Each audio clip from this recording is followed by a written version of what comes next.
রংপুরের বিপক্ষে ৯ উইকেটের জয় তুলে নেয় খুলনা টাইগার্স। বিপিএল এর ১১তম আসরে এলিমিনেটর ম্যাচে এমন ঘটনা ঘটে যেখানে রংপুর রাইডার্স টসে জিতে ব্যাটিং এর সিদ্ধান্ত নেয়। ব্যাটিং করতে নেমে ১৬ ওভার ৫ বলেই অল আউট হয়ে যায় ৮৫ রান সংগ্রহ করতেই, যেখানে দলের হয়ে সর্বোচ্চ রান সংগ্রাহক ছিলেন আকিব জাভেদ।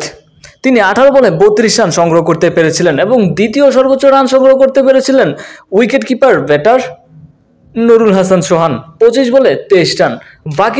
বাকিরা তেমন কেউই রান করতে পারেনি এবং ১৬ ওভার ৫ বলেই ৮৫ রান সংগ্রহ করতেই সব কয়টি উইকেট হারিয়ে বসে।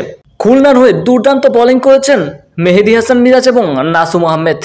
দুই স্পিনারই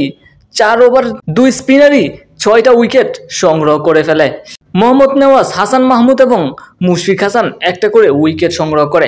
দ্বিতীয় ইনিংসে ৮৬ রানের জয়ের লক্ষ্যে ব্যাটিংয়ে নামে খুলনা টাইগার্স, যেখানে ১০ ওভার ২ বলেই ১ উইকেট হারিয়ে জয়ের বন্দরে পৌঁছে যায়। খুলনার হয়ে মোহাম্মদ নাইম ৩৩ বলে ৪৮ রান করে অপরাজিত থাকে এবং অ্যালেক রোক্স তিনি ২৭ বলে ২৯ রান করে।